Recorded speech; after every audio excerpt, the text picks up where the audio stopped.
El Mayadín. Las bombas caen, son bases claves del enclave en la redonda esfera, nave insignia porque saben que si las masas no saben, salen masas y las lanzas ante el hierro saben morir sus sueños de libertad, de humanidad sin yugo. La información será la mejor carta ante el verdugo, porque a su condición se llevó vidas porque pudo. Pero esto no es la selva y los pueblos no son felpudos. La dignidad en su estado más puro se mantuvo. Oídos atentos, ¿qué intereses tiene el que te está contando el cuento? Ojos abiertos, si buscan que no entiendas es porque te están mintiendo. Conflictos.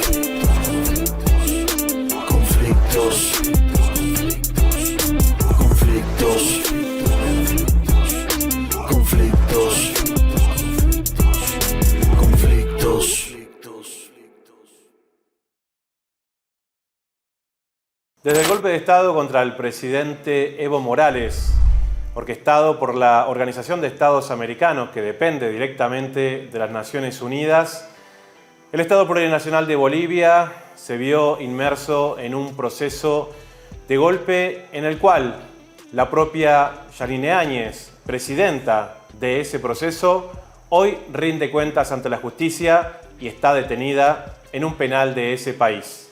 Sin embargo, durante la actual presidencia, que vuelve a darle la oportunidad de vivir a los habitantes de Bolivia un proceso democrático, otro de los protagonistas de ese golpe de Estado es el actual gobernador de Santa Cruz. Fernando Camacho lidera desde hace semanas un paro que intenta desestabilizar al gobierno de Bolivia y que al mismo tiempo propone una opción separatista para el país. Soy Sebastián Salgado y te doy la bienvenida a esta emisión de Conflictos por Al Mayadín en español, donde estaremos hablando de Bolivia y los separatistas de Santa Cruz.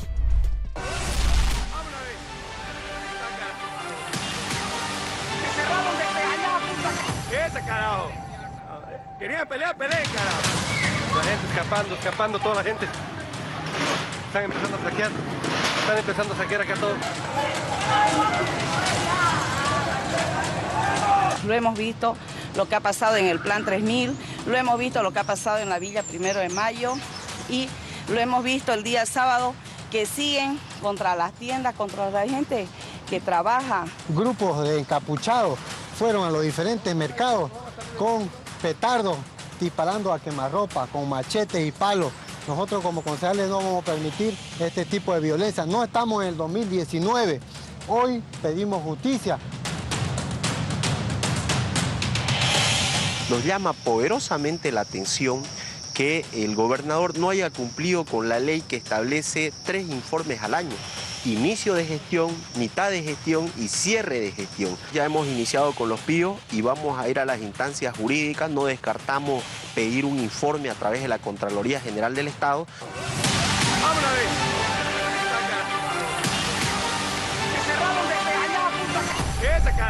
Y para meternos de lleno en este tema, hacemos una comunicación directa hasta Bolivia con mi colega, el periodista Diego Montaño, quien es jefe de prensa del canal Avia Yala. Diego, te saludamos aquí desde los estudios de Al Mayadín en América Latina. Hola Sebastián, a todas y todos quienes siguen el programa Conflictos por Al Mayadín, un placer y un gusto estar con ustedes. Diego, para meternos de lleno, fuerte y conciso en este tema, ¿qué está pasando en este momento en el departamento de Santa Cruz?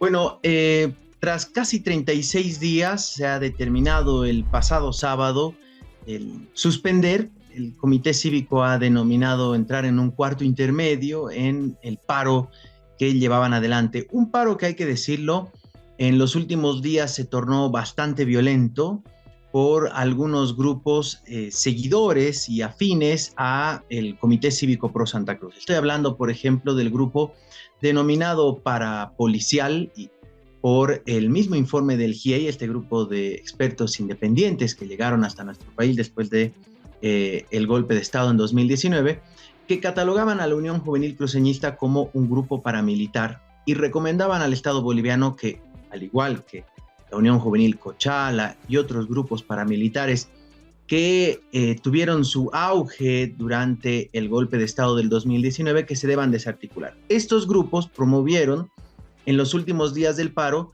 hechos violentos, un paro que venía debilitándose porque la agenda claramente ya no, en términos vulgares diríamos, no cuajaba en la población para poder parar tantos días, pese a que mantuvieron un paro de, reitero, casi 36 días por la fecha de la realización de un censo. Diego, ¿de qué se trata el censo y por qué es tan importante si se hace en 2023 o en 2024? Bueno, el censo es una encuesta que se hace a toda la población para, uno, saber cuántas bolivianas y bolivianos somos, dónde habitamos, es decir, en qué regiones, en qué ciudades, si tenemos acceso a servicios básicos, a tema de educación, a tema de, por ejemplo, acceso de transporte, cuál es el estado de la infraestructura de las ciudades, de las comunidades alrededor de donde vivimos, sirve para proyectar en los siguientes 10 años, que es la recomendación que se realice cada 10 años, se realice este tipo de encuestas de población. Es una recomendación internacional, no es una norma, no es una ley, no está en la Constitución Política del Estado, simplemente es una recomendación de entes internacionales para determinar las políticas públicas a largo plazo de los diferentes niveles de gobierno. Ese censo se debió realizar el 16 de noviembre del 2022. En junio del 2022, el Consejo Nacional Autonómico, es decir, los 8 gobernadores de los 9, no participó Camacho, además de representantes de los municipios, conjuntamente con el gobierno, acordaron postergar la realización del censo. Diego, para la gente que nos ve fuera de Sudamérica también, que Fernando Camacho es actualmente el gobernador de Santa Cruz. Así es. Luis Fernando Camacho es gobernador de Santa Cruz. Él no participó de esa reunión, decidió no hacerlo. Los otros 8 gobernadores sí participaron. ¿Qué están buscando con este paro y quiénes lo lideran? Lo lidera, se ha denominado un comité interinstitucional, que básicamente es el gobernador de Santa Cruz, que es Luis Fernando Camacho, el presidente del Comité Cívico Pro Santa Cruz, que es Rómulo Calvo, que fue vicepresidente del Comité Cívico Pro Santa Cruz cuando Luis Fernando Camacho era presidente de esa institución durante el golpe de Estado del 2019. Y el rector de la Universidad Pública de Santa Cruz, Vicente Cuellar. Ellos 3 son las caras visibles de este comité interinstitucional, que claramente las directrices más radicales vienen desde el gobernador de Santa Cruz, Luis Fernando Camacho. ¿Qué buscaban? Por 4º año consecutivo, Sebastián, y a toda la audiencia, por 4º año consecutivo vienen realizando paros entre octubre y noviembre. El primero fue el 2019, duró 21 días y derivó en el golpe de Estado contra Evo Morales. El segundo fue el 2020, horas antes de que asuma Luis Arce, después de haber ganado con el 55%, entraron en un paro cívico pidiendo auditoría del padrón electoral con el que después Luis Fernando Camacho fue gobernador electo de Santa Cruz. El siguiente año, el 2021, también fueron al paro por 9 días contra la ley de legitimación de ganancias ilícitas, que buscaba investigar justamente lavado de dinero y otro tipo de delitos. Y este 4º año consecutivo, que es el 2022, vienen estos 36 días so pretexto de la realización de la fecha del censo, que ellos insistían en que debía ser en 2023. Técnicamente se demostró que no se podía realizar tanto por la época de lluvias como por la migración golondrina que existe de algunas regiones hacia otras, por la zafra, por ejemplo, de la castaña en el norte del país, o en el sur toda la industria vitivinícola.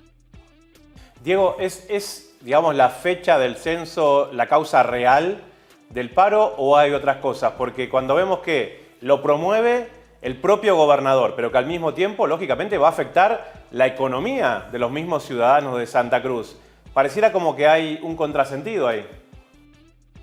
Sí, claramente la fecha del censo fue la excusa para movilizarse una vez más, para demostrar un poder en las calles, para desgastar con el gobierno en esa necesidad del gobernador Luis Fernando Camacho de vivir de la confrontación. Él se alimenta políticamente de la confrontación y la polarización. Las pérdidas en estos casi 36 días se han calculado que superan los $1.000 millones. Ni con la redistribución de recursos a los municipios como resultado del censo van a poder compensar lo que se ha perdido en estos días. Pero más allá de las pérdidas económicas, que por supuesto son significativas más aún después de una pandemia que ha destrozado la economía mundial y el contexto internacional que todos conocemos, la ruptura del tejido social, es decir, esa apelar a los discursos de odio casi xenófobos y racistas que se han fomentado desde justamente la trinchera, diríamos, del Comité Cívico Pro Santa Cruz contra Locoya, es decir, contra todo lo que no sea cruceño, contra lo que no sea Camba, contra lo que representa al occidente o al altiplano del país, y con un discurso de mencionar que el gobierno ataca a Santa Cruz y ahora nosotros vamos a buscar por dónde nos vamos a relacionar y cómo nos vamos a relacionar con el Estado. Claramente la lucha, o diríamos la agenda, va hacia un proceso de balcanización, que no sería la primera vez, el 2008 ya se lo intentó, o de federalismo, que más me parece un eufemismo el tema del federalismo para realmente pensar en un proceso de independencia de Santa Cruz, que ahora, o no a tener éxito, no sé. Ahora vamos a llegar a ese tema, Diego, pero antes es difícil entender cuando vimos en aquella etapa del golpe de Estado contra el gobierno de Evo Morales, que acababa de ganar la elección, a Yanine Áñez junto a Fernando Camacho, quien entraba en Palacio Nacional con una Biblia, quemando huipalas, y hoy vemos que Yanine Áñez está detenida, está presa, y Fernando Camacho es el gobernador de Santa Cruz. ¿Por qué Fernando Camacho, si fue parte de ese proceso golpista, no está preso también? Esa es una gran pregunta en la que no se encuentra respuesta.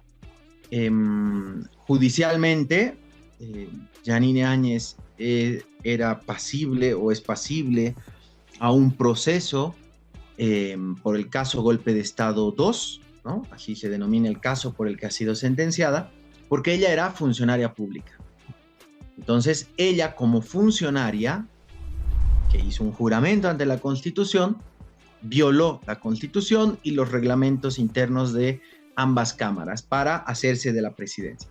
En el caso de Luis Fernando Camacho, aparentemente el que no haya sido funcionario lo exime de cierto tipo de responsabilidades dentro de la investigación del caso Golpe, al igual que exime a los expresidentes Jorge Tuto Quiroga, que daba órdenes a la Fuerza Aérea, dicho por él mismo, para que pueda despegar el avión con Evo Morales el 2019, y Carlos Mesa, que fue el otro ideólogo también, y participó de las reuniones previas a la autoproclamación de Yanine Áñez.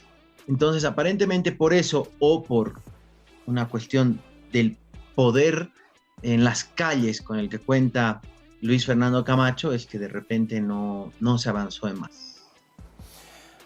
En ese sentido, podríamos pensar que si el proceso, vamos a decir, de intento de golpe de Estado ha quedado finalmente sofocado y el MAS, el movimiento del socialismo, ha vuelto a ser gobierno en la figura de Luis Arce y del vicepresidente Choquehuanca, ¿estaría Santa Cruz pensando en estos momentos en un nuevo intento separatista de lo que es la totalidad del territorio del Estado Plurinacional de Bolivia?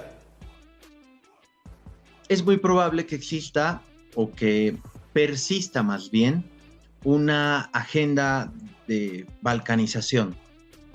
Hay grupos radicales, se ha escrito mucho sobre la nación Camba, por ejemplo, la manera en la que se conoce a los habitantes de Santa Cruz. Entonces, para mí es algo permanente que existe y que se pretende contagiar en el imaginario colectivo y que cada vez se hable más de este tema. Por eso ese discurso mucho más radical de decir el gobierno odia a Santa Cruz, el gobierno nos ataca, el gobierno no quiere que crezcamos, nosotros damos de comer al país, este departamento es la expresión máxima del ideal económico y es la locomotora. En fin, todo eso se ha escuchado de manera sistemática, por supuesto acompañado por esa gran corporación mediática que fomenta, acompaña y disipa los errores de, por supuesto, todo lo que sea contrario al movimiento al socialismo. Me queda la impresión de que los militantes del movimiento al socialismo, que de hecho son muchos también en Santa Cruz, deben estar pasando un momento muy difícil porque existe evidentemente una estigmatización de todas aquellas personas que apoyan al gobierno de Luis Arce, pero que al mismo tiempo son ciudadanos de Santa Cruz. ¿Cómo se da esa convivencia? Sí, es muy complicado el poder de manera libre para alguien que simpatiza con el movimiento al socialismo vivir en Santa Cruz y tener una vida normal. Hemos visto, por ejemplo, y cuando te mencionaba estos episodios violentos, hemos visto cómo han quemado la Federación de Campesinos de Santa Cruz, han saqueado la Central Obrera Departamental, han ido a acercar las instituciones estatales, incluyendo el Canal del Estado. Nuevamente, esto ya pasó el 2019, el 2008 le prendieron fuego al canal estatal en Santa Cruz.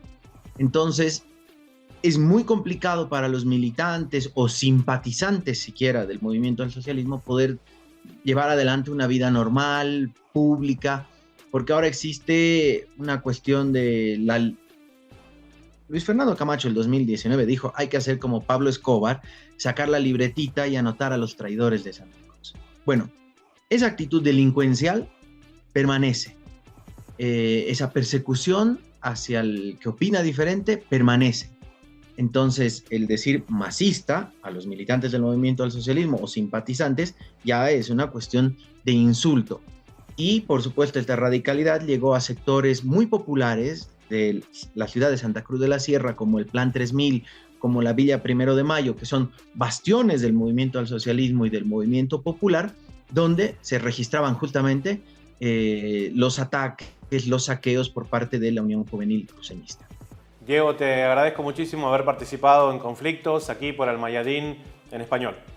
Bastián, a ustedes las gracias, a todas y todos los seguidores de Almayadín. Siempre un placer conversar con esta cadena hermana.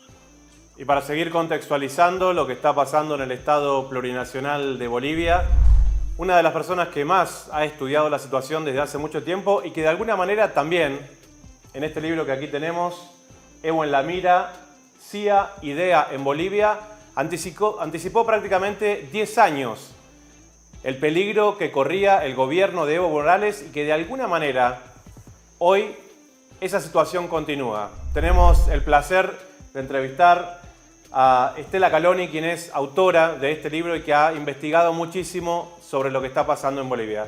Estela, te damos la bienvenida a este espacio que es Conflictos por Almayadín en español. Gracias, Sebastián.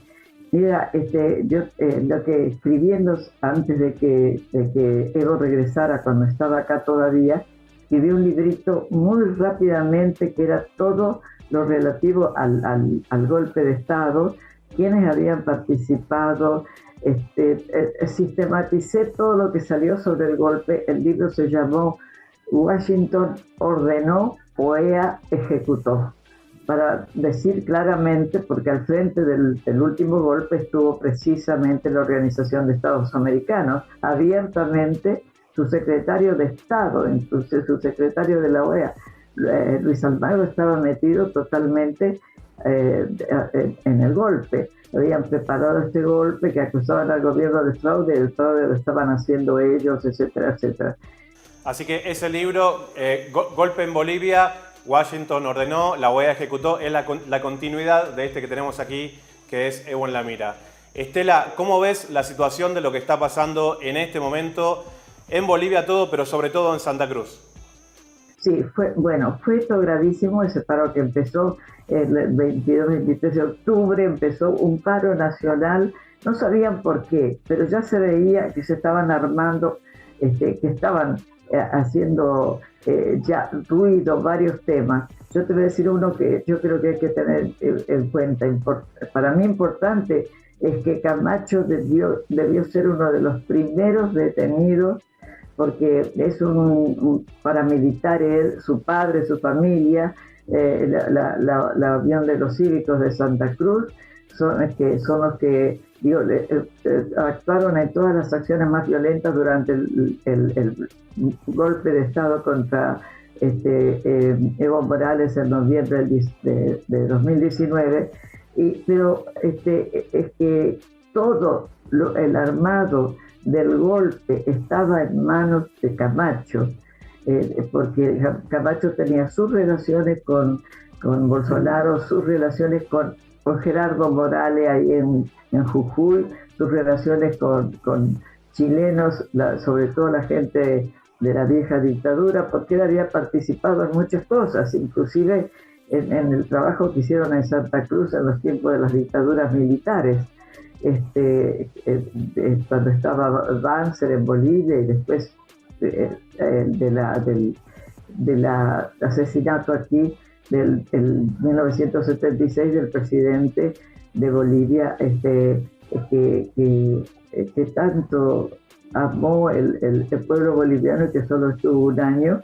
Esto que te estoy contando se relaciona con ese momento, se relaciona con porque a Camacho le fueron mandados todas las armas que se pasaron por Chile, desde Iquique, los puertos de Chile iban directamente en camiones a Santa Cruz. El vuelo que se hizo después de la visita de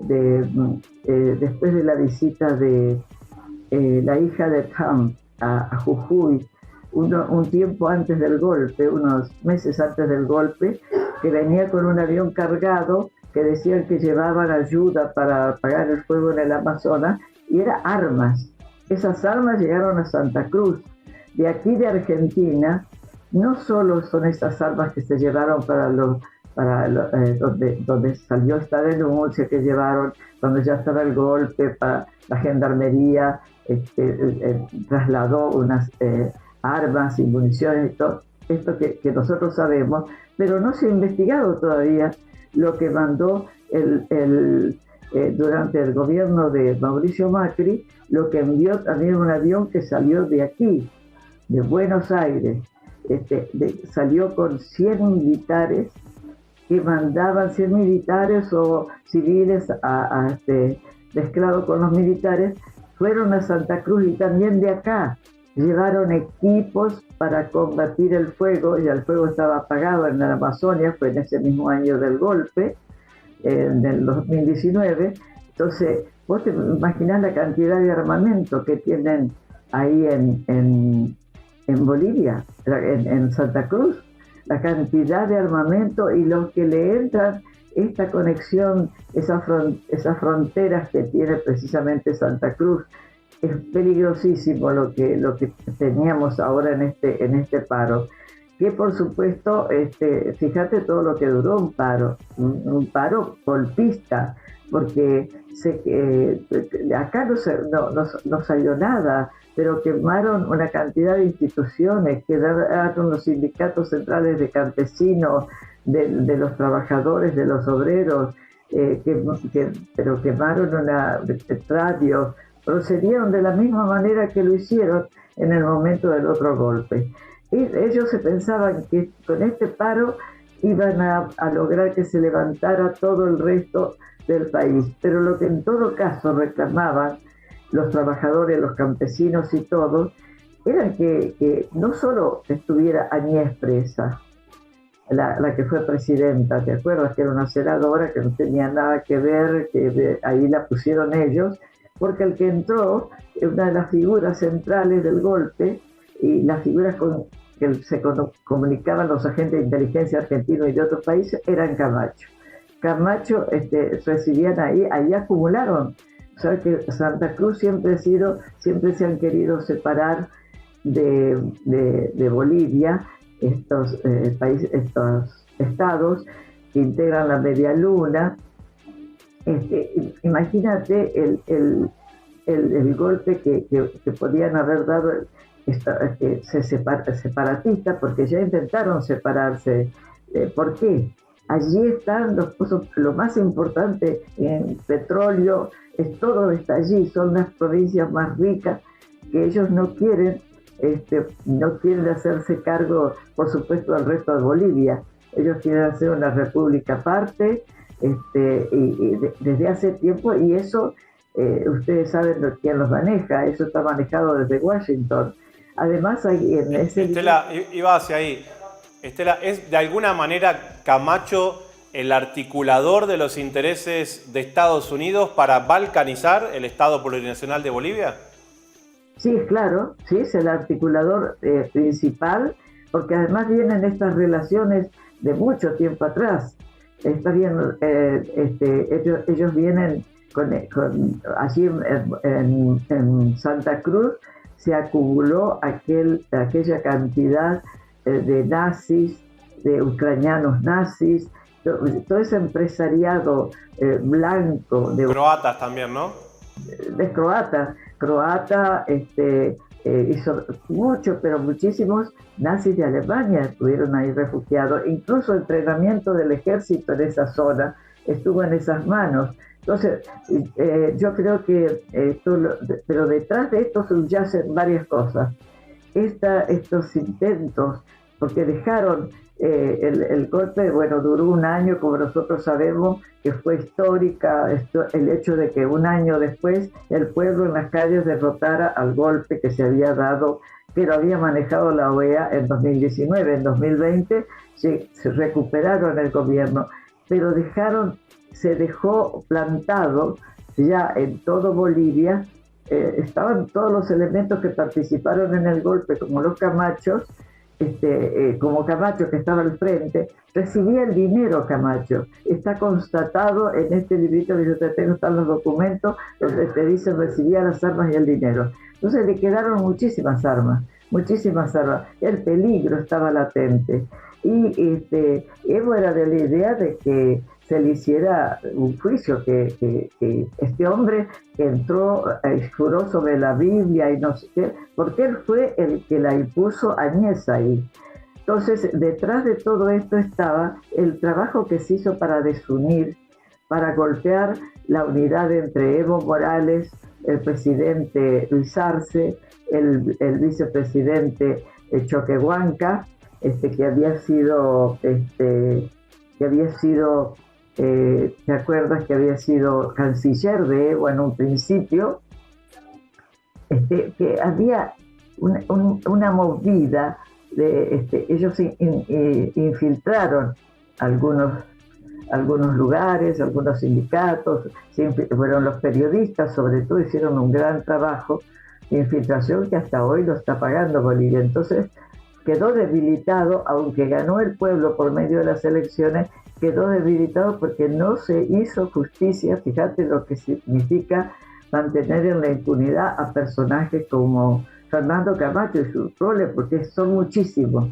Estos vienen ejerciendo esa presencia paramilitar desde años.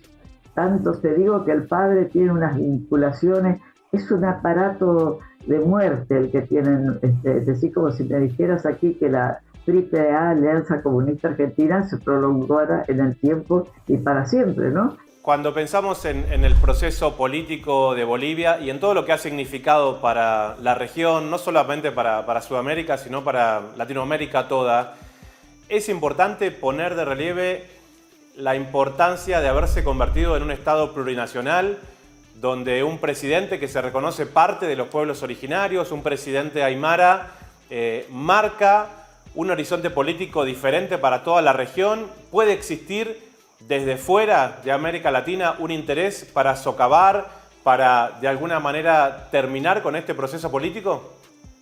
Bueno, Estados Unidos ya hizo injerencia abierta, siempre ha mandado Bolivia. La CIA y la DEA, de esa que yo hablaba en el libro, el aparato que había, la CIA se mantuvo trabajando en Bolivia desde el año 1952, cuando se encargó de destruir todo lo que había sido una revolución nacionalista en 1952, que estatizó el petróleo, que hizo una movida muy grande, pero fue derrotada por la inquina y el trabajo de Zappa que hizo el imperio, que nunca más se fue de ahí. Entonces, tanto es así que la CIA tenía una oficina al lado de la oficina del presidente. Cuando Evo llegó a la presidencia, había una oficina cerrada y dice, no, pero esa es la oficina de la CIA. ¿Cómo de la CIA? Una oficina de la CIA dentro de la Casa de Gobierno de Bolivia. Dentro de la Casa de Gobierno, dentro de la Casa de Gobierno. Hasta ese era el nivel de la importancia de la presencia en Bolivia. Lo que hizo es histórico para toda América Latina, cómo reconstruyó Bolivia, cómo hizo esa constitución plurinacional extraordinaria. Han sucedido hechos extraordinarios porque existía un apartheid en Bolivia. Existía un apartheid como el de Sudáfrica. Los indígenas no tenían documentos, no tenían derecho a caminar por la vereda. Sí que venía un señor, ya sea alguien de las comunidades indígenas muy enriquecido que era visible, o un blanco. Ellos se tenían que bajar hasta 20 años, un poco más de 20 años atrás estaba esta situación. Y ahora lo que los enfermaba es que Evo está repartiendo, que Evo ya había decidido hacer hace años en medio de su gobierno que tuvieran documentos. Los indígenas no tenían documentos, no existían en Bolivia, es decir, millones de bolivianos no existían en Bolivia. Entonces ellos saben que si detrás de esto también hay estos temas, como el hecho de que él sabe que Camacho sabe muy bien porque trabaja con la CIA abiertamente, trabaja también en el Mossad israelí, es decir, esto es un núcleo duro que permanece en lo que son la media luna, ¿no?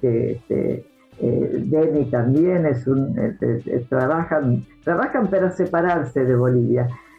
Imagínate quiénes pueden estar atrás y al litio, y ahora el litio. Estela, iba hacia ahí, o sea, en todo este proceso de separatismo que se intenta desde estos grupos, incluso paramilitares en Santa Cruz, hemos visto un acercamiento muy importante, sobre todo en esta gestión de Luis Arce, para la explotación del litio con la Federación Rusa.